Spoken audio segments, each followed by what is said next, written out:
नीति गौशाला सोसाइटी का यह पवित्र परिषद और यहाँ उपस्थित सभी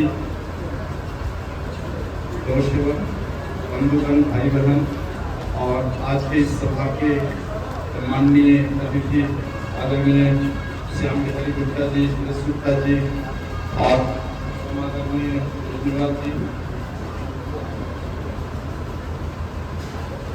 मैं अपना विषय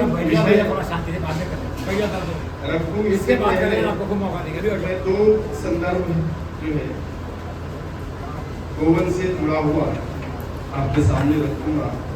वर्ष 2009 में राजीव भाई के साथ मेरा एक प्रवास कानपुर गौशाला में हुआ था और एक दिन मैं यहाँ रुका भी था 2009 की बात है। और उस समय बहुत सारी चीज़ों को समझने की कोशिश की थी कि राजीव भाई ने मुझे जिम्मेदारी दी थी कि भारत की जितनी गौशालाएँ हैं सभी दान पर चलती है और उनकी स्थिति बहुत अच्छी नहीं है, इसलिए आप भारत भ्रमण करो और गौशालाओं को देखो कि क्या स्थिति है। उसके ऊपर कुछ हम ऐसा विषय रखें जिससे कि संपूर्ण भारत की जो गौवंश है ये स्वावलंबी व्यवस्था में आ रहे। तो इसी संदर्भ में 2009 में हमारे यहाँ विजिट हुआ था और यहाँ पर बहुत सारे उत्पाद बनते थे, और उसमें मुझे याद है मिश्रा जी थे वहाँ और इनसे मेरी एक चर्चा हुई थी। मिश्रा जी मुझे याद है उन्होंने बहुत सारी टेक्नोलॉजी पर और कई चीज़ों पर बात की थी।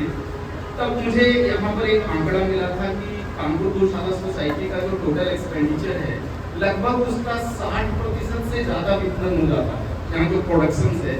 तो यहाँ के विषयों को देख करके मेरे मन में एक बहुत आशा जगी थी कि जब कानपुर गौशाला सोसाइटी जो है अपना टोटल खर्चा का 60% से ज़्यादा हिस्सा यहाँ के उत्पादों के विपणन से निकाल सकता है, तो ये चीज़ पूरे भारत में क्यों नहीं हो सकता।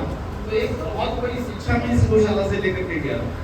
और एक दूसरा एक संदर्भ जोड़ना चाहूँगा, ये 2015 का है, 2015 या 2016 में जो है बरसाना में यहाँ एक बहुत बड़ी गौशाला है, पता नहीं कितनी गाय, लेकिन बोलते हैं कि बहुत ज़्यादा गौवंश है वहाँ पर। तो वहाँ पर मुझे बुलाया गया, हमारे माननीय योगी जी मुख्यमंत्री के पीए और फिर यहाँ के कृषि मंत्री और 2-3 मंत्री थे, नाम मुझे याद नहीं है, पहले 2015 की बात है। उन्होंने एक दिन की मंत्रणा के लिए मुझे बुलाया, उनके साथ 3 बार पूरी मंत्रणा हुई और शाम में कुछ नहीं निकला, सब खत्म हो गया मंत्रणा। और खत्म होने के पीछे केवल एक बात थी, उनका एक ही डर था कि हमारे माननीय मुख्यमंत्री योगी जी ने जितनी गौशालाओं को अंडरटेकिंग दिया है उन गौशालाओं की स्थिति अच्छी नहीं है, सफाई के मामले में या उनको चारा देने के मामले में, और सरकार के पास इतना बजट भी नहीं है कि पर्याप्त पैसा उन गौशालाओं को दिया जाए। तो क्या आप इसमें कुछ सुझाव दे सकते हैं, कुछ मार्गदर्शन दे सकते हैं। तो पूरे दिन भर की मंत्रणा में मैंने एक सुझाव दिया था कि देखो ये सारी गौशालाएं स्वावलंबी हो जाएगी, आपको पैसा देने की जरूरत नहीं है, बल्कि ये गौशालाएं कमा के आपको सरकार चलाने के लिए पैसा दे सकती है, ऐसा हो सकता है। तो पूरी टेक्नोलॉजी पर केवल बात हुई थी, कैम्ब्रिज यूनिवर्सिटी से और कहाँ से वैज्ञानिकों को बुला लाया था और सारी चीजें हुई थी। अंत में एक विषय पर हमारा भेद हुआ और मैं उठ करके चला गया, नहीं हो सकता। मैंने कहा था कि अगर योगी जी के दिल में है ये बात कि उत्तर प्रदेश की सारी गौशालाएं प्रॉफिट में चलनी चाहिए, दान पर नहीं चलनी चाहिए, और इसके लिए मुझे अपना गृह प्रदेश तमिलनाडु छोड़ना पड़ेगा, तो मैं छोड़ करके उत्तर प्रदेश में बस सकता हूँ। लेकिन केवल एक बिंदु पर यह मामला टूट गया और वो बिंदु ये था, हमने कहा कि जर्सी पर काम नहीं हो सकता। आपके अंडरटेकिंग की जितनी भी गौशालाएं हैं उसमें से जर्सी को जीवदया केंद्र बना के अलग करो और केवल भारतीय गौवंश आधारित व्यवस्था अगर करते हो और मुझे तमिलनाडु छोड़ना पड़े तो छोड़कर उत्तर प्रदेश में बैठ करके और यहाँ की सारी गौशालाओं को प्रॉफिट में ला सकते हैं। तो स्पष्ट कृषि मंत्री ने कह दिया कि जी हम लोग गाय पर भेद नहीं कर सकते और ये काम नहीं हो सकता। फिर मैं चला गया, 3 बार का जो भी मंत्रणा खत्म हुआ। तो मैं एक बात बिल्कुल स्पष्ट कर देना चाहता हूँ, क्योंकि आज यहाँ पर माननीय गुप्ता जी भी हैं और आप सभी लोग कम से कम आज की तारीख में इस बात को समझ गए होंगे कि जर्सी गाय नहीं है। गाय की तरह दिखने वाली मात्र एक जीव है जो केवल जीव दया के आधार पर चल सकती है, गौशाला नहीं कहा जा सकता। जहां पर जर्सी है, भारतीय गौवंश और उनके शरीर का पृथ्वी के साथ, पूरे सौरमंडल के साथ एक बड़ा गहरा संबंध है। कितना गहरा संबंध है कि अथर्ववेद का एक सूक्त है, यतो वस्ततो वयम्, अर्थात पृथ्वी पर यदि गौवंश नहीं रही तो पृथ्वी का पूरा जो संस्कार है, सृष्टि है, खत्म हो जाएगी। गाय के बिना पूरे पृथ्वी की जो सृष्टि की रचना है, इसकी परिकल्पना नहीं की जा सकती। और ये केवल गौवंश के साथ जुड़ा हुआ है, जर्सी हॉलिस्टियन फ्रीजियन क्रॉस के साथ नहीं है। वो मात्र गाय की तरह दिखने वाली डुप्लीकेट काऊ है। डुप्लीकेट काऊ कह सकता हूं कि भारत से गौवंश को खत्म करने के लिए हम भारतीयों के हाथ में, हमारे भारत के किसानों के हाथ में डुप्लीकेट ये डाल दिया गया, ताकि यह जो गौवंश है जिससे पूरी पृथ्वी का संचालन होता है, ये खत्म हो जाए। तो मैं स्पष्ट बिल्कुल कर देना चाहता हूं कि हमारा जो काम है, जो अभियान है और जिस विषय पर हम बात करते हैं, मात्र भारतीय गौवंश पर करते हैं। आप अगर 1945 से कुछ सर्वे रिपोर्ट गजटियार उठा करके देखो तो हमारे देश में लगभग 2800 गौवंश की प्रजातियां थी। 2800। 1945 के पहले के रिकॉर्ड आप अगर देखो तो आज पूरे भारत में आप सर्वे कर लो, 100 से ज्यादा प्रजातियां नहीं बची हुई है। सरकार के रिकॉर्ड अगर आप देखोगे, सरकार के रिकॉर्ड में 50 से कम प्रजातियां हैं, लेकिन सरकार के बाहर भी है बहुत सारी प्रजातियां जिनका अभी तक, जिन पर अध्ययन नहीं किया गया, ऐसी कम से कम 50 प्रजातियां हैं। तो हमारे ज्ञान में जो बात है, पूरे भारत के लगभग आप समझो 25 राज्यों में ये काम चलता है पंचगव्य चिकित्सा विज्ञान का। और उस आधार पर जब हम प्रत्येक वर्ष सर्वे करते हैं, हमारा सर्वे रिपोर्ट कहता है कि अभी 100 प्रजातियां बची हुई है। 150 प्रजातियों को हमने पूरी तरह से खो दिया है। देखने के लिए भी एक नहीं है। मैं अपने राज्य के गर्व की बात बताता हूँ। जैसे उत्तर प्रदेश है, आपका उत्तर प्रदेश में 1945 के पहले या 18वीं शताब्दी तक आपके यहाँ कितनी प्रजाति के गौवंश थे? गौवंश की कितनी प्रजातियां थी? आप अगर इसके आंकड़े उठाओ ना, तो आपके प्रदेश में कम से कम 20 से ज्यादा प्रजातियां रही थी 18वीं शताब्दी 19वीं शताब्दी तक। 19वीं शताब्दी के बाद ये खत्म होना शुरू हुआ और अभी उत्तर प्रदेश के बाद 4 या 5 प्रजातियां बची हुई है, उससे ज्यादा प्रजातियां बची हुई नहीं है। मैं थोड़ा सा कंपेयर करता हूं अपने गृह राज्य तमिलनाडु से। हमारे यहाँ तमिलनाडु में 18वीं शताब्दी के रिकॉर्ड बताते हैं कि 12 प्रजातियां थी हमारे यहाँ गौवंश के। आज भी 12 प्रजातियां हैं। उनकी संख्या कम है, ये मानता हूँ कि गौ हत्या बहुत हुई है, कत्लेआम बहुत हुआ है, लेकिन प्रजातियां नष्ट नहीं हुई है। प्रजातियां अभी भी हम लोगों ने पूरे के पूरे 12 प्रजातियों को संभाल करके रखा है। तो मैं बिल्कुल इस बात पर स्पष्ट हूँ कि जो काम जो होना है भविष्य में और जो अभी वर्तमान में हो रहा है, इसमें हॉलिस्टियन, फ्रीजियन, जर्सी और भैंस का कोई स्थान नहीं है। जहां तक उत्तर प्रदेश में भैंसों की संख्या बहुत ज्यादा है, इस विषय पर मैं स्पष्ट कर दूं कि भैंस जर्सी, हॉलिस्टियन, फ्रीजियन से 100 गुना अच्छी है। गाय से कंपेयर नहीं हो सकता है, लेकिन जर्सी, हॉलिस्टियन और फ्रीजियन से अगर कंपेयर करो तो हमारी भैंस भी बहुत अच्छी है। लेकिन हमारा विषय भैंस पर नहीं है, केवल गौवंश पर है, इसलिए केवल मैं गौवंश पर बात करूंगा। देखो उत्तर प्रदेश में जहां तक जो मेरा ज्ञान है कि गौवंश पर पिछले 10-12 सालों से बहुत अच्छा काम हुआ है। यह बताता है कि यहाँ के जो भी गौ प्रेमी हैं, जिन्हें सत्ता मिला है, उनके मन में गाय के प्रति आस्था तो ऊंची है, लेकिन क्या है कि केवल आस्था और केवल गाय के लिए दिल रखने से काम नहीं होता है, उसके लिए दिमाग भी लगाने की जरूरत पड़ती है। तो सबसे जो बड़ा प्रश्न उठता है, और अभी सुबह से एक ही प्रश्न चल रहा है, पैसे कि जी मेरे विभाग में पैसा नहीं है, मेरे डिपार्टमेंट में पैसा नहीं है, मैं पैसा कहां से खर्च करूं? भैया आपको डिपार्टमेंट दिया गया है पैसा उगाने के लिए, पैसा वसूलने के लिए नहीं, ध्यान रखो। अगर गौवंश से जुड़ा हुआ जितना भी उत्तर प्रदेश का गवर्नमेंट के विंग हैं, जिनमें डॉक्टरों को, कंपाउंडरों को और इन लोगों को जितने भी वेतन दिए जाते हैं, इसका आंकड़ा उठा करके देखो ना, 4000 करोड़ से ज्यादा, 4000 करोड़ से ज्यादा का आवंटन हमारे माननीय मुख्यमंत्री ने पिछले बजट में किया है। इतना पैसा मिला, फिर भी पैसे के लिए रो रहे हो, इसलिए कि इतना पैसा भी प्रदेश में खर्च किया जा रहा है, आप आउटपुट निकाल करके नहीं दे रहे। तो एक भाई का दफ्ता, हमारे डिपार्टमेंट में तो अपॉइंटमेंट ही नहीं हो रहा है जी, हम तो एक डॉक्टर हैं, झाड़ू लगाएं, क्या करें, सब काम हमें ही करना पड़ेगा। और ये तो मैं कहता हूं कि सरकार की दया है कि कम से कम आपका जो सर्विस है वो चल रहा है। देखो किसी भी चीज को आप घाटे पर कितना दिन चला लोगे, किसी भी चीज को आप कहीं से लोन लेकर के, कहीं से वर्ल्ड बैंक से पैसा लेकर के, सेंट्रल गवर्नमेंट से पैसा लेकर के किसी डिपार्टमेंट को कितना दिन चला लोगे? अपने डिपार्टमेंट को आपने ही गंदा किया है, अपने डिपार्टमेंट को आपने ही भ्रष्ट किया है, आपने ही उसको प्रॉफिट के मार्जिन में नहीं लाया है।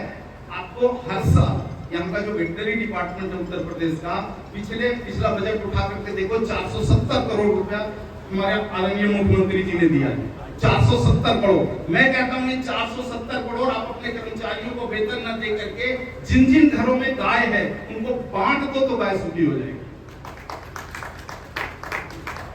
अभी सुबह एक भाई की बात आ रही थी कि भाई बजट कितना है, 1 करोड़, आपका काम क्या है? केवल पैसा बांटना। कितना पैसा बांटते हो? 5 लाख, 5 लाख नहीं तो 7 लाख। ये कहाँ की बुद्धिमानी है कि 5 से 7 लाख रुपया पैसा के बंटवारा के लिए 1 करोड़ रुपया वेतन दिया जा रहा है? ये कहाँ की बुद्धिमानी है? तो देखो समस्या की जड़ यहाँ पर है कि गाय से संबंधित जितने डिपार्टमेंट हैं, इन डिपार्टमेंट में बैठे हुए लोग इतने निकम्मे हो गए हैं कि उनको अपना वेतन के आगे कुछ भी नहीं दिखता है। देखो बहुत कड़वी बात है, मुझे गाली दे देना कोई फर्क नहीं पड़ता है, लेकिन ये सत्य है। और ये आपके यहाँ का दर्द नहीं, मेरे यहाँ का भी दर्द हो रही है। हमारे यहाँ तमिलनाडु का भी वही दर्द है, राजस्थान का भी वही दर्द है, किसी भी राज्य में चल जाओ, सारे राज्य का दर्द एक ही दर्द है। और इन सारे दर्द से निकलने का एक ही रास्ता मुझे दिखता है, और वो रास्ता ये दिखता है कि गाय को जिस दिन हमने व्यापार का मॉडल बना लिया, उस दिन सारा दर्द खत्म हो जाए। इस दिशा में जो कुछ भी हमने वर्ष 2000 से काम किया, मेरे मार्गदर्शक के राजीव भाई दीक्षित रहे, जो आपके राज्य के ही क्रांतिकारी नेता रहे हैं। उन्हीं के मार्गदर्शन में हम लोग दोनों ने मिलकर के कांचीपुर में एक गौशाला बनाई थी और 4 गाय से हमने काम शुरू किया था। आज हमारे पास 400 से ज्यादा गौवंश है और आज तक सरकार की 1 रुपए की सब्सिडी नहीं ली है, किसी से कोई चंदा नहीं, किसी से कोई डोनेशन नहीं। और पूरे भारत के 25 राज्यों में जो हमारा ये पंचगव्य चिकित्सा विज्ञान का नेटवर्क चलता है, वो गौशाला की कमाई से चलता है, किसी के अनुदान से नहीं चलता। तो गाय के पास तो देखो आपको तो धन है, दृष्टि बदलने की जरूरत है, उस पर काम करने की जरूरत है। लेकिन हमारे देश में एक मॉडल रह गया है, कटोरा लेके खड़े हो जाओ। नई सरकार बनी नहीं कि सारे गाय वाले कटोरा लेके खड़े हो गए, भैया डाल दो डाल दो डाल दो डाल दो डाल दो। अरे कुछ कमाने का तो दिमाग लगाओ। तो इसमें देखो जो ये विषय तो बहुत लंबा है, उतना समय भी आपके पास भी नहीं है, मेरे पास भी नहीं है कि बैठूं सारे सिस्टम को, विषय को समझने के लिए, विज्ञान को समझने के लिए। पूरे दुनिया में जितने भी देश है ना, सारे देशों का आप एक्सपेंडिचर बजट पढ़ करके देखो। जैसे आपके यहाँ उत्तर प्रदेश का जो एक्सपेंडिचर बजट है वो 7,36,000 करोड़ का है, और लगभग कोई भी भारत का ऐसा राज्य नहीं है जिसका जो है 5 लाख करोड़ से कम का जो एक्सपेंडिचर बजट होगा। उसमें से आपको 37,000 करोड़ रुपए का बजट मिलता है हेल्थ का बजट। मैं उत्तर प्रदेश की बात कर रहा हूँ। 37,000 करोड़ रुपया जो है आपको हेल्थ सेक्टर में खर्च करने के लिए अलॉटमेंट किया हुआ है। और इस प्रकार से पूरे भारत के राज्यों का और दूसरे देशों का अगर आप बजट पढ़ोगे ना, तो उसमें आप एक चीज कॉमन देखोगे कि किसी भी देश का सबसे बड़ा एक्सपेंडिचर बजट होता है डिफेंस का, रक्षा का, और दूसरे नंबर पर आता है चिकित्सा।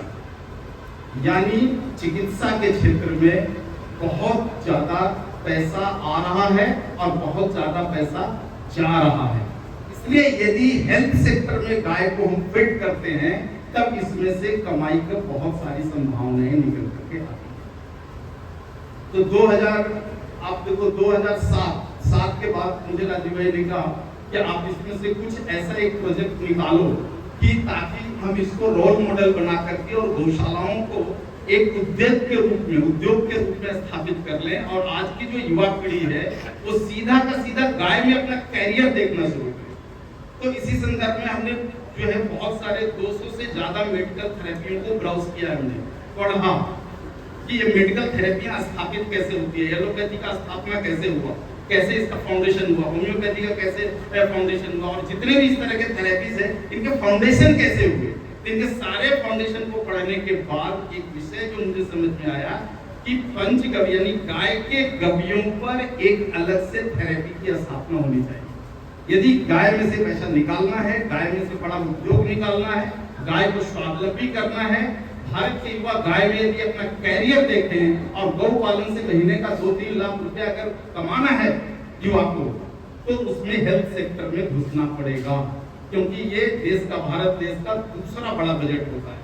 तो हेल्थ सेक्टर में घुसने के लिए हमने दूसरे थेरेपियों को पढ़ा, फाउंडेशन कैसे हुआ भाई, तो देखा कि गाय और गाय के गव्यों का जो एप्लीकेशंस है पुराने आयुर्वेद में वो बहुत ज्यादा है। 3000 से ज्यादा फॉर्मुलेशन तो मैंने ढूंढे हैं, ऋग्वेद से लेकर के ऋषि चरक, वाग्भट और इन सबको पढ़ने के बाद 3000 से ज्यादा गाय के मूत्र का, गाय के गोबर का, गाय के क्षीर का 3000 से ज्यादा फॉर्मुलेशन पुराने आयुर्वेद में आज भी जिंदा है। और इसी के कंपेयर में मैं देखता हूँ आज जो मॉडर्न आयुर्वेद है, जो आयुर्वेद नहीं है, आज जो आपको आयुर्वेद दिख रहा है ना, ये आयुर्वेद नहीं है, इसका नाम केवल मॉडर्न आयुर्वेद है, आयुर्वेद लेस मात्र भी नहीं है।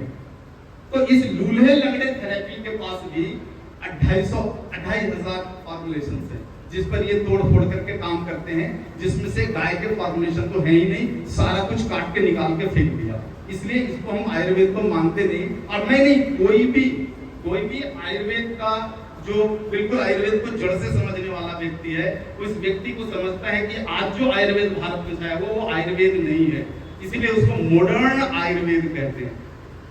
तो ये सारे थेरेपियों में से जब उसका फॉर्मुलेशंस, काम और इन सारी चीजों को निकाल करके देखा तो हमें लगा कि तो बड़ा सरल है, बहुत सरल है कि हम गाय के गव्यों पर आधारित एक स्वतंत्र चिकित्सा पद्धति की स्थापना करें। और इसी सोच के साथ 2011 में जो है कांचीपुरम में कोर्स शुरू किया, डिप्लोमा इन पंचगव्य थेरेपी, और उसमें से हमें काफी सफलता मिली। अभी तक देखो पूरे भारत में 8000 से ज्यादा गव्यसिद्ध तैयार कर चुके हैं लोग, 8000 से ज्यादा, 3000 से ज्यादा क्लिनिक चलते हैं पूरे भारत में। अब पूरे गव्यसिद्धों के नेटवर्क में 3 लाख से ज्यादा गायें हैं, और उनकी प्रजातियों पर बात करूं तो 65 से ज्यादा प्रजातियां हैं जो स्वावलंबी व्यवस्था में चल रही है। सरकार के आगे कभी भी कटोरा लेकर के हमारा कोई गव्यसिद्ध खड़ा नहीं होता है कि पैसा मिलेगा तो गाय को चारा मिलेगा। और मात्र गौशालाएं ही नहीं चलती है, बल्कि वो अपना परिवार भी चला रहे हैं गाय की कमाई से। तो ये सारा कुछ हुआ है, कैसे हुआ है, ये टेक्निकल बात है, और ये टेक्निकल बात देखो ऐसे सभाओं में नहीं होता है। आप इंटेलेक्चुअल्स को बुला लो, उसके साथ हम बैठ करके समझ बना लेंगे। तो ये चीज को पूरे भारत में इम्प्लीमेंट करना है, मात्र उत्तर प्रदेश से पूरे भारत में यदि इम्प्लीमेंट करना है तो हमें गाय के गव्यों के मेडिकल एप्लीकेशन से पर ऐसे इंस्टीट्यूशंस खड़े करने पड़ेंगे। अभी देखो जैसे कानपुर गौशाला सोसाइटी की बात में करूं कि वो समय था और अभी कोई भी व्यक्ति व्यापार करता है तो हर साल अपने व्यापार को बढ़ाता जाता। जब आज से इतना साल पहले 2009 के आसपास में मैं आया था, उस समय यहाँ के जितने भी जो ट्रस्टीगण थे और जितना भी टीम था, इन लोगों ने मिलकर के 60% से ज्यादा अपना रेवेन्यू एक्सपेंडिचर को यहाँ के प्रोडक्ट बेच करके निकाल लेते थे। तो अभी तक तो ये गौशाला कई सौ गुना प्रॉफिट में जाना चाहिए था, लेकिन नहीं गया, क्योंकि आपने इसमें एक काम छोड़ा। और वो काम क्या छोड़ा? मार्केटिंग छोड़ा। और मार्केटिंग का देखो मूलभूत आधार होता है ज्ञान है ना। आज एलोपैथी का इतना बड़ा मार्केट फैला हुआ है क्योंकि उनके पास माल बेचने का ज्ञान है, और जितने भी थेरेपी के जो जितने भी प्रोडक्ट बिक रहे हैं, माल बेचने का ज्ञान है। अब कानपुर गौशाला सोसाइटी हो या भारत की जितनी भी गौशाला सोसाइटी में या गौशालाओं में माल बिक रहा है, इसको बेचने के लिए कोई आदमी नहीं है। हम निर्भर किनके ऊपर हैं? ये मॉडर्न आयुर्वेद वालों के ऊपर हैं, जो आज भी गाय के उत्पादों को अछूत मानते हैं। नहीं लिखते, कभी भी अपने प्रिस्क्रिप्शन में नहीं लिखते इस बात को कि तुम गौमूत्र पियो, और ये भी नहीं करते कि अपनी दवाइयों का शोधन गौमूत्र में करना है, ये भी नहीं करते। गाय को तो पूरा का पूरा निकाल करके फेंक दिया। जबकि देखो अथर्ववेद स्पष्ट है, गौमूत्र धन्वंतरी, धन्वंतरी यानी पूरा आयुर्वेद कहाँ है? धन्वंतरी, धन्वंतरी जी ने ही इस आयुर्वेद को कलयुग में स्थापित करने की दिशा दी। और वो देवता कहाँ बैठा हुआ है? गौमूत्र के अंदर बैठा हुआ है। और उस गौमूत्र को आपने अगर आयुर्वेद से निकाल करके फेंक दिया तो आयुर्वेद के पास बचता क्या है? तो आप तो गए काम से। तो यही हमें लगा कि ये जो मॉडर्न आयुर्वेद है जिसकी नैया डूब रही है, इस नैया डूबती हुई नैया में बैठने से अच्छा है कि अपनी एक छोटी सी पतवार खड़ी करो। और वही 2011 में छोटी सी पतवार हमने खड़ा की कि पंचगव्य चिकित्सा विज्ञान एक अलग से थेरेपी के रूप में रहेगा। सरकार आज नहीं तो कल मान्यता देगी, क्योंकि कोई भी मेडिकल थेरेपी की मान्यता जो है स्थापना एक बार में तो हुआ नहीं। हनीमैन ने जब जर्मनी में होम्योपैथी लाया तो कितना साल लगा? देश निकाला उनको मिला, कितने साल तक उनको देश निकाला किया गया, फ्रांस में उन्होंने शरण लिया। बाद में फिर जर्मनी की सरकार को पता चला कि ये तो अद्भुत काम कर लिया है, तो फिर उनको बुलाया और उसके आगे की बहुत सारी कहानियां हैं। तो इन सारे इतिहासों को पढ़ने के बाद भी चला कि यदि बात आज से शुरू होती है तो हो सकता है 10 साल, 20 साल, 25 साल, 50 साल बाद पंचगव्य चिकित्सा विज्ञान को इस भारत में एक अपनी पहचान मिलेगी, अपनी धरातल मिलेगा, जो हमारे मूल आयुर्वेद को पुनर्स्थापित करेगा। तो इसी विषय पर हम लोगों ने काम करना शुरू किया। और आपको एक जानकारी दे दूं, हालांकि कानपुर गौशाला सोसाइटी ने भी बहुत अद्भुत काम किए हैं और बहुत अद्भुत दवाइयां बनाई है। यहाँ तक कि हमने अपने चिकित्सालय में भी कई वर्षों तक कानपुर गौशाला सोसाइटी से हमसे औषधियां हम मंगवाते थे, खरीदी है। राजीव भाई 2007 में जो है स्वास्थ्य कथा किए थे चेन्नई में पहली बार।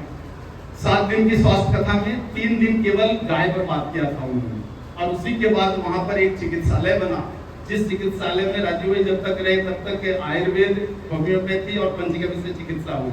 और उनके जाने के बाद वो पूरा हॉस्पिटल आज तक केवल पंचगव्य पर चल रहा है। 60,000 से ज्यादा क्रॉनिक मरीजों की चिकित्सा वहां हुई है, और दुनिया में कोई ऐसा मरीज या कोई ऐसी बीमारी नहीं है जो वहां से साध्य होकर के नहीं गया हो।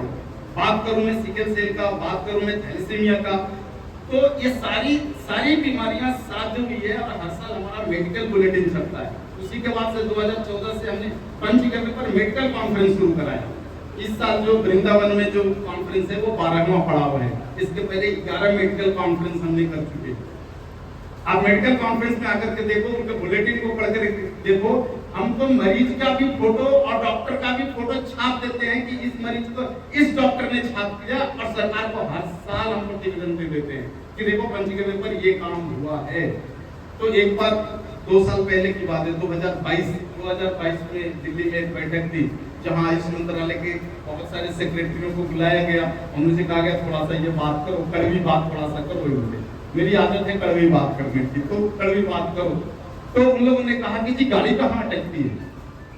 मैंने कहा गाड़ी अटकती है आपसे। आप रोड़ा अटकाने वाले आप हो। ये जितने भी सेक्रेटरी पद पर बैठे हुए ना भारत सरकार में, ये रोड़ा आप अटकाते हो। अगर आपसे गाय को मुक्त कर दिया जाए तो गाय तो किसी भी युग में स्वावलंबी व्यवस्था में खड़ी रही है। गाय तो देखो चलता फिरता फैक्ट्री, आपको क्या समझाऊं, आप सब लोग गोवन से जुड़े हुए हैं, इसलिए मैं ज्यादा टेक्निकल समझाना नहीं चाहता यहाँ पर। अरे गाय तो मैन्युफैक्चरर है, और हम क्या है? उस मैन्युफैक्चर की हुई चीजों का केवल हम पैकेजिंग और मार्केटर हैं, लेकिन हम ठीक से पैकेजिंग नहीं कर पाते, ठीक से मार्केटिंग नहीं कर पाते। इसके कारण आज ये दिक्कत होती है। तो मेरा निवेदन है कि जितने भी युवा, मैंने एक प्रस्ताव दिया था, वो प्रस्ताव को मैं फिर से थोड़ा बोल देता हूँ, जो बरसाना गौशाला में हुआ था। 1 मिनट लगेगा। वो प्रस्ताव मैंने ये दिया था कि एक काम करो, आपके पास कितनी गौशालाएं हैं उसका लिस्ट लेकर के आओ, और लिस्ट आने के बाद प्रत्येक जिला में मुझे एक पंचगव्य मेडिकल साइंस पर एक इंस्टीट्यूशन खोलने का परमिशन दे दो। यहाँ की सरकार एक परमिशन मुझे दे दे कि प्रत्येक जिला में एक मेडिकल इंस्टीट्यूशन मैं खोल दूं। और उस मेडिकल इंस्टीट्यूशन में कौन व्यक्ति पढ़ेगा वो आप ही तय कर लो। आपका पॉलिटिकल आदमी हो, मुझे कोई तकलीफ नहीं है, बजरंग दल का आदमी हो, कोई तकलीफ नहीं है, कोई जाति संप्रदाय का आदमी हो, कोई मतलब नहीं। और मैंने ये कहा कि एक काम करो कि उस जिला का एक पुलिस से रिकॉर्ड निकालो कि 25 से 30 साल के अंदर के जितने गुंडे हैं सबको एडमिशन हमारे इंस्टीट्यूशंस में दे दो। मेरी गारंटी 80% को डॉक्टर बना के छोड़ दूंगा 1 साल के अंदर। ये प्रस्ताव मैंने दिया। और एक जिला में जितनी भी गौशालाएं हैं उतने व्यक्ति को, बच्चों को पढ़ा करके, मुझे कोई बीएससी और एमएससी की डिग्री नहीं चाहिए डॉक्टर बनाने के लिए, उसकी कोई आवश्यकता नहीं है। ठीक से लिखना और पढ़ना जानता है तो वैद्य बन सकता है। वैद्य बनने की मात्र इतनी योग्यता होती है, बीएससी एमएससी कोई योग्यता नहीं होती है। 5-5 साल, 7.5 साल, 6.5 साल तक डॉक्टरी पढ़ करके लोग क्या कर रहे हैं ये आप देख रहे हो, मुझे बोलने का कोई काम नहीं है उसमें। और उन बच्चों को पढ़ा करके एक बच्चे को एक गौशाला हैंड ओवर कर दो। अब उसके बाद आप उस गौशाला में पैसा देना बंद करो, वो गौशाला स्वावलंबी व्यवस्था में चलेगा। इसकी गारंटी लेता हूँ। तमिलनाडु छोड़ करके आपके उत्तर प्रदेश में जहां बोलो वहां करके बसने के लिए मात्र बात अटक गई कि गाय में भेद नहीं कर सकते, तो नहीं कर सकते तो भाई मैंने अपना जीवन समर्पण किया है गोवंश के लिए, जर्सी हॉलिस्टीन फ्रीजियन के लिए नहीं किया है, वो नहीं हो सकता। तो आज भी मैं कहता हूं, गौ सेवा आयोग से मैं निवेदन करता हूं कि वो जो प्रपोजल था, और यही प्रपोजल मैंने हरियाणा में दिया था। हरियाणा में गौ सेवा आयोग के साथ जब हमारी बैठक हुई थी तो यही प्रपोजल दिया था कि आपके पास 22 जिला है साहब, 22 जिला में आपके पॉलिटिकल पार्टी वाली जितनी गौशालाएं हैं ना उन्हीं को इंस्टीट्यूशन बना दो, मुझे कोई दर्द नहीं। आपको उससे राजनीतिक फायदा भी मिल जाएगा। और हर गौशाला को एक इंस्टीट्यूशन बनाऊंगा, और इंस्टीट्यूशन बनाने के खर्चे उसमें मात्र 50 लाख रुपए आ रहे थे। मात्र 50 लाख रुपए में एक मेडिकल कॉलेज बना दूंगा और रनिंग कॉस्ट आपसे नहीं लूंगा। और उसमें से जो बच्चा पढ़ करके निकलेगा वो आपकी एक गौशाला को स्वावलंबी व्यवस्था में चला लेगा, इसकी पक्की गारंटी ले लो। तो मैं तो फिर से कहता हूं, उत्तर प्रदेश की सरकार के लिए और गौ सेवा आयोग के लिए, पता नहीं आपके पास कितना अधिकार पावर है मुझे पता नहीं है, लेकिन यदि ऐसा कुछ बन पाए तो आप कीजिए। आज भी मैं इस काम को करने के लिए तैयार हूं। सरकार से 1 रुपया नहीं मांगूंगा, केवल सरकार से एक आधिकारिक पत्र मांगूंगा कि सरकार यहाँ पर मेडिकल इंस्टीट्यूशन चलाने का जिम्मेदारी पंचगव्य विद्यापीठम को दे दे। ऑलरेडी विद्यापीठम पहले से 24 विस्तार केंद्र चला रहा है, लेकिन कोई भी विस्तार केंद्र किसी भी राज्य सरकार द्वारा प्रमाणित नहीं किया गया है। वो हमारे ट्रस्ट के अंतर्गत, जो एजुकेशनल सोसाइटी का जो हमारा ट्रस्ट है उसके अंदर, और हमारे कॉन्स्टिट्यूशन ने जो पारंपरिक चिकित्सा का अधिकार दिया है, राइट दिया है हमें पारंपरिक चिकित्सा पर काम करने वाला, उस राइट के आधार पर हम काम कर रहे हैं। हम इलीगल भी नहीं है, लेकिन अगर राज्य की सरकारें उसे प्रमाणित कर दी जाए, जैसे उत्तर प्रदेश की सरकार ये प्रमाणित कर दे कि पंचगव्य चिकित्सा विज्ञान उत्तर प्रदेश की पारंपरिक चिकित्सा पद्धति है, तो सारा संशय ही खत्म हो जाता है। जो बच्चा 1 साल पढ़ेगा, 1 साल का डिप्लोमा कोर्स है, 1 साल पढ़ेगा, 1 साल अप्रेंटिस करता है, उसके बाद कहीं भी निर्भीकता से उत्तर प्रदेश की धरती पर पंचगव्य चिकित्सालय खोल ले, अपनी छोटी सी गौशाला बना ले या किसी गौशाला से अपना संबंध बना ले और अपने मरीजों के लिए खुद दवा बना ले।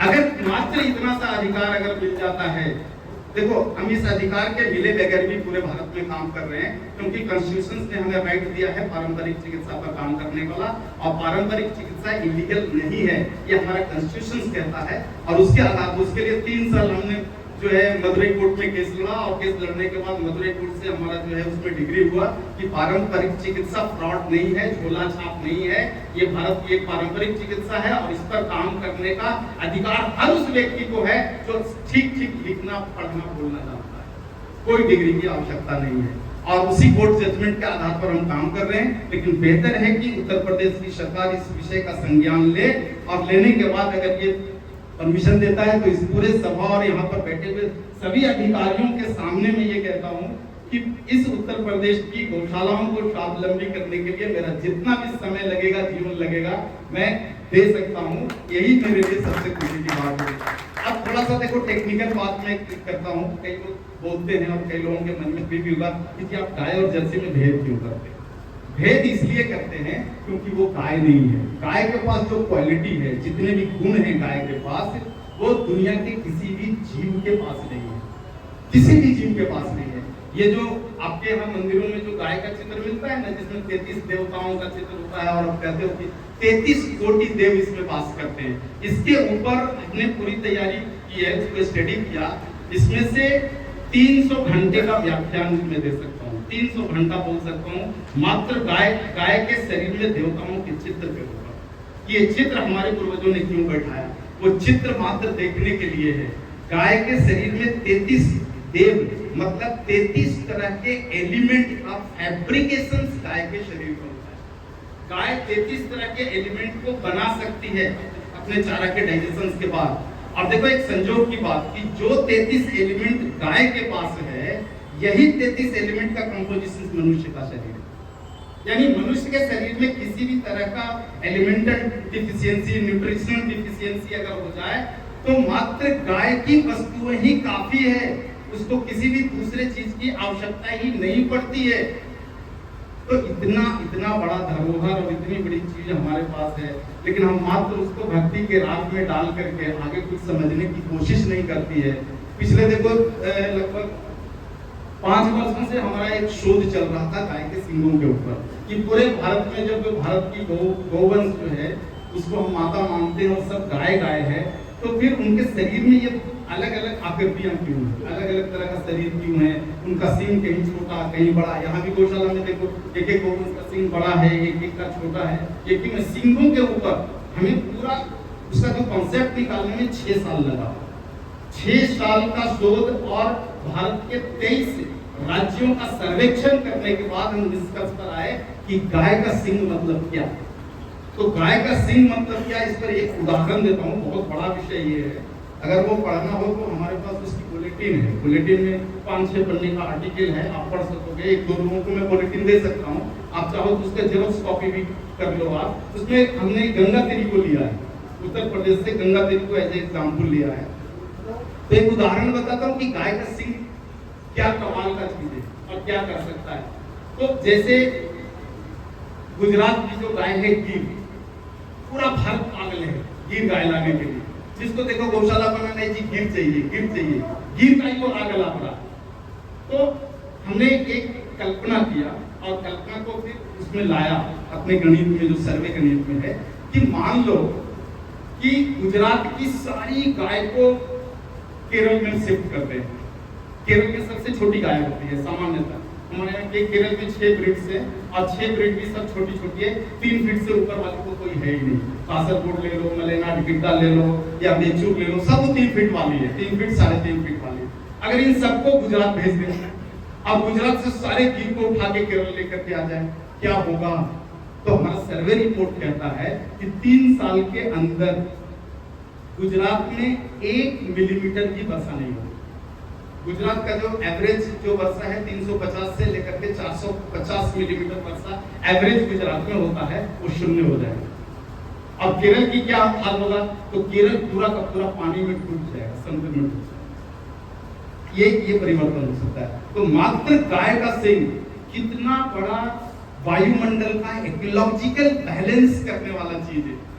तो आप गिर को यहाँ ले रहे हो और यहाँ की गाय को वहां लेकर के जा रहे हो, इससे पूरा का पूरा जो भारत का जो मौसम चक्र है ये पूरा का पूरा बदल जाएगा और इसका दुष्परिणाम किसानों को बहुत ज्यादा भुगतना पड़ेगा। इसलिए हर किसान और हर गौशाला अपने जिला या अपने आसपास के जिला के गाय का ही संवर्धन करे। तो 10 साल 15 साल के बाद जब इसकी संख्या बढ़ेगी, तो आज से 50 साल पहले जैसे समवृष्टि भारत में होता था कि जब खेती का टाइम है तो बारिश होगा, गर्मी में बारिश नहीं होगा, कहीं बाढ़ नहीं आएगा, तो कहीं सूखा नहीं पड़ेगा, इस स्थिति का पुनः बहाली किया जा सकता है भारत में।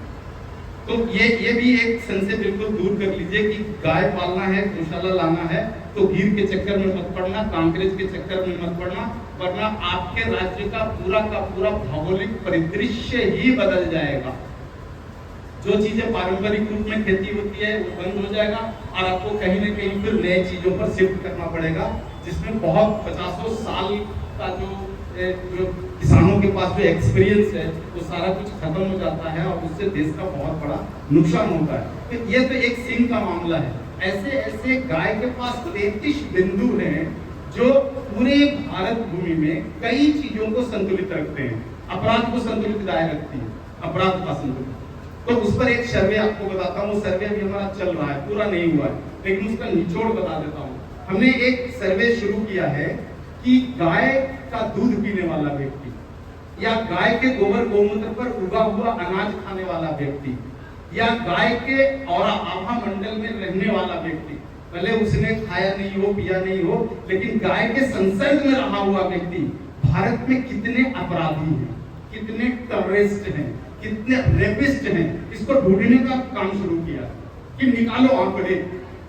अभी तक जो आंकड़े आ रहे हैं उन आंकड़ों में गाय के आभा मंडल में रहने वाला, गाय का दूध पीने वाला एक भी टेररिस्ट का रिकॉर्ड नहीं मिला, रेपिस्ट का रिकॉर्ड नहीं मिला है, अपराधी का रिकॉर्ड नहीं मिला है। ये चीजें क्या कहती है कि अगर भारत में गौवंश की संख्या बढ़ती गई तो स्वतः भारत अपराध मुक्त हो सकता है, भारत पूरा निरोगी हो सकता है। ये तो हमारा नारा ही है, गौ मां से निरोगी भारत। भारत अगर पूरा निरोगी होगा तो गौ माता से ही होने वाला है, और गौ माता का मतलब गौ माता के आरती करने से नहीं होने वाला है। हाँ, गौ माता के पास जो विज्ञान है, टेक्नोलॉजी है, उसको आपको यूटिलाइजेशन करना पड़ेगा, उसको जीवन में उतारना पड़ेगा, तो निरोगी जीवन भी मिलेगा और अपराध मुक्त समाज भी मिलेगा, जो मुझे लगता है उत्तर प्रदेश की सख्त आवश्यकता है। अपराध के जितने, माफ करना, अपराध के जितने किस्से मैंने पत्रकारिता के जीवन में देखा, उसमें जब भी देखता था तो 30 से 40% तो उत्तर प्रदेश के ही अपराध की खबरें आती थी हमारे, और शेष में पूरा भारत रहता था। तो पता नहीं अभी जो है प्रदेश थोड़ा बदला है, ऐसा सुन रहा हूँ मैं, प्रवास तो उत्तर प्रदेश का कम ही हुआ है हमारा, लेकिन निश्चित रूप से कहता हूँ कि वो चीजें अस्थायी तभी हो पाएगी जब इस प्रदेश के बच्चे को गाय का दूध मिलेगा, इस प्रदेश के बच्चे को गाय के गोबर गोमूत्र पर उगा हुआ अनाज मिलेगा, तो अंतःकरण से अपराध की प्रवृत्ति खत्म होगी। और जिस पुराने त्रेता और द्वापर में जैसा उत्तर प्रदेश रहा, पूरे दुनिया को जो है धर्म का दृष्टि दिया, हम इसकी पुनः स्थापना करते हैं। आप देखो पूरे भारत में 2 पुरुषार्थी हुए जिनका नाम आने वाले हजारों वर्षों तक भी कोई नहीं भूल पाएगा, वो है भगवान श्री राम आपके उत्तर प्रदेश के, और दूसरे भगवान श्री कृष्णचंद्र जी उत्तर प्रदेश के हैं। गुजरात में क्यों नहीं हुए, थोड़ा प्रश्न करके देखो ना। बिहार में क्यों नहीं हुए, थोड़ा प्रश्न करके देखो ना। तमिलनाडु में क्यों नहीं हुए, प्रश्न करके देखो। यहाँ क्यों हुए, उनके समय का रिकॉर्ड खंगाल करके देखिए आप। भारत में सबसे ज्यादा गौवंश आपके प्रदेश में थी। उसी का प्रताप था कि भगवान श्री राम को यहाँ जन्म लेना पड़ा, उसी का प्रताप था कृष्णचंद्र जी को यहाँ जन्म लेना पड़ा। तो ये इतिहास को थोड़ा खंगालिए, पढ़िए, टटोलिए और उससे कुछ ज्ञान लीजिए। और देखो, अब ज्यादा समय नहीं लूंगा, मैं निचोड़ बताता हूँ कि अगर उत्तर प्रदेश की सरकार, गौ सेवा आयोग और जितने भी संस्थाएं हैं, ये सब मिल करके अगर पंचकव्य चिकित्सा विज्ञान का लीगल प्लेटफॉर्म अगर उत्तर प्रदेश में देती है, तो अधिक से अधिक मैं कहता हूं 5 साल या 7 साल में आपके यहाँ की सारी गौशालाएं मुनाफा देने लगेगी। उनको पैसा देना तो छोड़ दो, सरकार के लिए कमाई का साधन खड़ा हो जाएगा। और दूसरा बात कि जितना ये 470 करोड़ रुपया सरकार पिछले बजट में जो निकाली है वेटनरी स्टाफ को बांटने के लिए, बेहतर कहूंगा कि सबको वॉलंटरी रिटायरमेंट दे दो और ये सारा पैसा उन लोगों को बांट दो जिनके पास गाय है। उनको हम ज्ञान दे देंगे कि अपनी गाय की चिकित्सा स्वयं कैसे कर ले। वेटनरी डॉक्टर के ऊपर निर्भर रहने की कोई आवश्यकता नहीं है। वेटनरी डॉक्टर तो गाय को एलोपैथिक दवाई खिला खिला करके मार रहे हैं। हर साल जो गायों के लिए जो वायरस जो आता है, आप इतने पैसे जो आपको खर्च किए जाते हैं 4000 करोड़, तो आपका जो है एक बजट होता है और 470 करोड़ का ये मतलब 4470 करोड़ रुपए जो आपको बांटे गए, इस डिपार्टमेंट को जो बांटे गए, उसमें से आपने वायरस जनित कितनी गायों को बचाया है, रिकॉर्ड तो। और मैं रिकॉर्ड देता हूं कि हमारे गर्भशिद्धों ने भारत में मात्र आयुर्वेद की वनस्पतियों से और होम्योपैथी की 2, 4, 5 रुपए की दवाइयों से कितने वायरस जनित बीमारियों को खत्म किया, और एक भी गाय को लंपी से मरने नहीं दिया। ये आंकड़े तो रखो सामने आप। तो पैसे को क्यों पानी में बहा रहे हो भाई? हमारे टैक्स का पैसा है, किसी के घर के जागीर की पैसा नहीं है, उस पैसे का सदुपयोग करो और बांट दो उनकी शाम में, जिनके घर पे 2 गाय है, 4 गाय है, 5 गाय है, वो अपनी चिकित्सा खुद कर ले सकते हैं। मात्र वेटनरी की जरूरत वहां पड़ती है जहां पर कोई चीड़-फाड़ का मामला हो जाए, एक्सीडेंट का मामला हो जाए, वहां पर मात्र उनकी आवश्यकता पड़ती है। और मैंने देखा है पूरे भारत में घूमते हुए कि गाय बीमार पड़ी और एलोपैथी वेटनरी के पास गए, गाय की बचने की संभावना 80% खत्म हो जाती है। ये स्थितियां हैं। तो इन स्थितियों पर देखो, रातों रात कुछ परिवर्तन हो नहीं सकता, रातों रात इसमें से कुछ नीति नहीं बन सकता, लेकिन अगर ये सोच हमारे मन में बैठ जाए, हमारे देश के नेताओं के मन में यदि सोच बैठ जाए, तो 2, 4, 5 साल में ये चीजें फलित हो सकती है। और भारत सरकार का, उत्तर प्रदेश सरकार का और पूरे भारत के प्रदेश सरकारों का जो हेल्थ बजट है, मैं गारंटी के साथ कहता हूं 10 साल में ये हेल्थ बजट जो है 70% कम सकता है, 70% कम सकता है। आपके यहाँ का अकेले उत्तर प्रदेश का जो राज्य सरकार का जो बजट है वो 7,36,000 करोड़ का है, इसमें से कम से कम 75% को हम घटा सकते हैं। उदाहरण के लिए कहता हूं कि अगर किसी व्यक्ति को कैंसर होता है तो मात्र बायोप्सी का खर्चा तो 25 से 35,000 का हो जाता है, और पंचकर्म चिकित्सा विज्ञान में आ जाओ तो 25,000 में तो उसका कैंसर बीमारी जड़ से खत्म हो जाता है। तो आप कल्पना कर सकते हैं कि चिकित्सा के क्षेत्र में यदि गाय को हम लेकर घुस जाएं, गाय के गवियों के विज्ञान को अगर लेकर के घुस जाएं, तो हमारे देश का, हमारे प्रदेश का कितना कल्याण होगा। हमारे टैक्स का इतना पैसा जो बाहर के मेडिसिन में जा रहा है, उससे जो है हमारा जो लॉस है, रुपये का जो अवमूल्यन हो रहा है, वो कितना कुछ बच सकता है। और पूरा घर जो है, पूरा घर परिवार, तो देखो हालत खराब है। पंजाब में कैंसर का क्या हालत खराब था, हरियाणा भी उसके चपेट में आ गया। और अभी पिछले 2 महीना पहले जब गुजरात का मैंने दौरा किया तो आश्चर्य में रह गया कि जो स्थिति पंजाब की थी वही स्थिति आज गुजरात की हो गई। गुजरात की भी स्थिति बहुत खराब है कैंसर के मामले में, और उत्तर प्रदेश में भी कैंसर काफी है। तो ये सारी चीजें खड़ी हो सकती है। मात्र मेरा हाथ जोड़कर सरकार से यही निवेदन है कि अपनी गाय की ताकत को पहचानो, गाय पर काम करने वाले लोगों को एक लीगल प्लेटफॉर्म दे दो, आप स्वतंत्र रूप से काम करने दो, और आप अपने अधिकारियों को सख्त निर्देश दे दो कि गाय पर काम करने वाला व्यक्ति को तंग न करे। बाद बाकी आपसे पैसे की कोई आवश्यकता नहीं है और न पड़ेगी। गाय लक्ष्मी थी, है, हमने केवल समझने की भूल की है, उसको सुधार कर लेना है। तो इसी के साथ आज का जो मेरा संवाद था इस पे हम पूरा करता हूँ। लेकिन एक आशा है आपसे कि मैंने जो कुछ भी कहा है इसमें आप प्रश्न यदि करोगे, डाउट पूछोगे तो मुझे खुशी होगी। तो 15 से 20 मिनट का समय है। कादी जी ने कहा है कि आप प्रश्न करें। गोमा ने जितना ज्ञान दिया उस आधार पर आपके प्रश्न का उत्तर देने की कोशिश करूंगा। चलिए भाई, बहुत धन्यवाद दीजिए। इसके बाद में फिर करेंगे।